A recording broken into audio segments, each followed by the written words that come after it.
ओम नमः शिवाय। श्री शिव पुराण विद्येश्वर संहिता।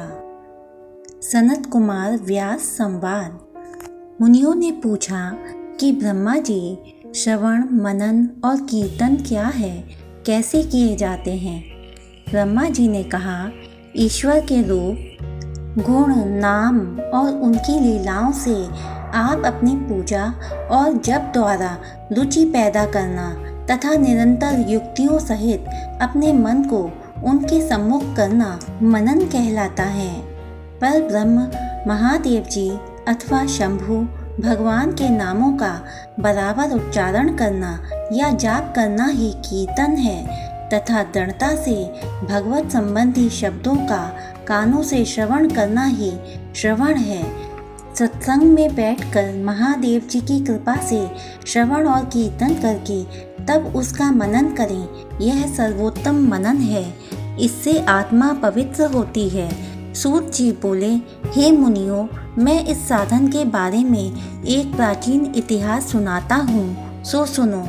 एक समय सरस्वती के तट पर मेरे गुरुदेव भगवान व्यास जी तप कर रहे थे। तभी वहाँ सनत कुमार जी ने उनसे आकर पूछा, हे भगवान, शिवजी तो प्रत्यक्ष ही सहायक हैं, फिर आप ऐसा तप क्यों कर रहे हो? व्यास ने उत्तर में कहा कि मैं मुक्ति के लिए तप कर रहा हूँ। तब सनत कुमार जी बोले, हे व्यास जी, ऐसा ही भ्रम मुझे भी हुआ था। इसी प्रकार मैंने भी मुक्ति के लिए मदराचल पर तप किया था। तब शिवजी की आज्ञा से नंदीश्वर ने मुझे बताया कि शिवजी के कीर्तन, श्रवण तथा मनन द्वारा ही मुक्ति मिल जाती है। तब मेरा भ्रम दूर हो गया। अतः व्यास जी, आप भी ऐसा ही करें। ऐसा बताकर सनत कुमार जी चले गए। इस पर ऋषि ने पूछा कि जो श्रवण, कीर्तन, मनन नहीं करता, वह बिना यत्न के कैसे मुक्त हो सकता है? कृपा कर यह हमें बतलाइए। लिंगेश्वर परिचय। सूत जी बोले, हे ऋषियों, आपके प्रश्न के अनुसार यदि पुरुष श्रवण, कीर्तन, मनन ना करे और शिवलिंग की स्थापना कर पूजन करे तो वह संसार सागर से तर जाएगा। मैंने श्री गुरुमुख से सुना है कि शिवजी ब्रह्म स्वरूप, निष्फल, कला रहित तथा काल सहित हैं। इस निष्फल में निराकार लिंग की प्रधानता है। वे सभी कलाओं से युक्त हैं और साकार निराकार से ही शिवजी ब्रह्म संज्ञक भी हैं। अतः शिव के साकार तथा निराकार दोनों रूपों को पूजते हैं। प्राचीन समय में ब्रह्मा विष्णु के विवाद में उन्होंने शिवलिंग में प्रकट हो दर्शन दिया था। तभी से शिव का निष्फल लिंग जगत में पूज्य हो गया है।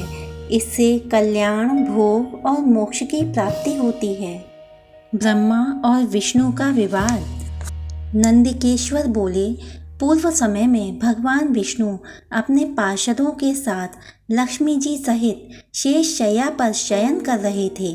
तब ब्रह्मा जी वहां स्वयं ही जा पहुँचे और विष्णु को पुत्र संबोधन करके पूछा, हे पुत्र, तू कौन है?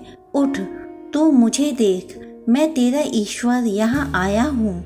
विष्णु यह सुनकर क्रोध को दबाते हुए उनसे बोले, हे पुत्र, तुम्हारा कल्याण हो। आओ बैठो, मैं तुम्हारा पिता हूँ। कहो, तुम्हारा मुख टेढ़ा क्यों हो गया है? ब्रह्मा जी बोले, समय के फेर से तुझे अभिमान हो गया है। हे पुत्र, मैं तुम्हारा रक्षक हूँ, इस समस्त जगत का पितामह हूँ। विष्णु बोले, अरे चोर, तू अपना बड़प्पन क्या दिखाता है? सारा जगत तो मुझ में निवास करता है। तू मेरी ही नाभि कमल से पैदा हुआ और मुझसे ऐसी बातें कर रहा है। इस प्रकार उन दोनों में विवाद बढ़ गया। वे दोनों अपने को प्रभु कहते कहते आपस में युद्ध करने लगे। उनके वाहन भी आपस में लड़ने लगे। दोनों के प्रहर से देवता लोग व्याकुल होकर कांपने लगे कि जब आप दोनों ही अराजकता उत्पन्न करते हैं तो यह सारी सृष्टि शिवजी की है, जिन शूल मणि के बिना एक तिनका भी इधर उधर नहीं हो सकता। अतः हम लोग शिव जी के पास जाते हैं। ऐसा कहकर वे सभी वहां पहुँचे जहां महादेव जी पार्वती जी के साथ सभा में मणिमय सिंहासन पर विराजमान थे। देवों को आया देख तथा प्रणाम करते देखकर शिव जी ने पास बुलाया और उनसे कहने लगे, शिव निर्णय। श्री महादेव जी बोले, हे देवताओं, मैंने सुना है कि ब्रह्मा और विष्णु का घोर युद्ध हो रहा है। इससे तुम लोग महान दुख में हो। तुम घबराओ नहीं। तब शिव जी अपने 100 गणों के साथ वहां पहुँचे।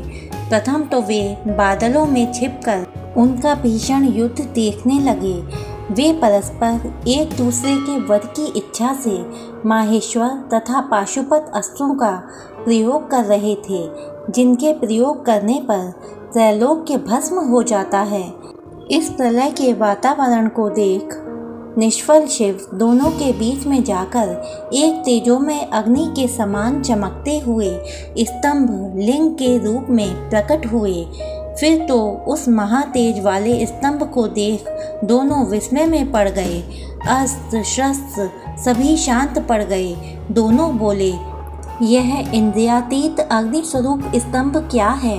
हमें इसका पता लगाना चाहिए। यह सोचकर दोनों वीर शीघ्रता से चल पड़े। विष्णु जी शूकर का रूप धारण करके पाताल में बहुत दूर तक गए और ब्रह्मा जी हंस का रूप बनाकर ऊपर आकाश में गए, परंतु दोनों को उस प्रकाश में लिंग स्वरूप का छोर नहीं मिला। आकाश में एक केतकी का फूल ब्रह्मा जी ने देखा और उसे तोड़कर ले आए। उन्हें यह निश्चय हो गया कि मैंने स्तंभ का छोर पा लिया है। वे केतकी के फूल को लेकर विष्णु के पास लौट आए। विष्णु भगवान ने उनके पैर पकड़ लिए। ब्रह्मा के इस छल को जानकर शिव जी उसी क्षण प्रकट हुए। विष्णु भगवान ने उनके चरण पकड़कर प्रणाम किया। विष्णु की इस महानता से भगवान शिव बहुत ही प्रसन्न हुए। उन्होंने प्रसन्न होकर उनकी सत्यवादिता की प्रशंसा की और अपनी समता प्रदान की। ओम नमः शिवाय।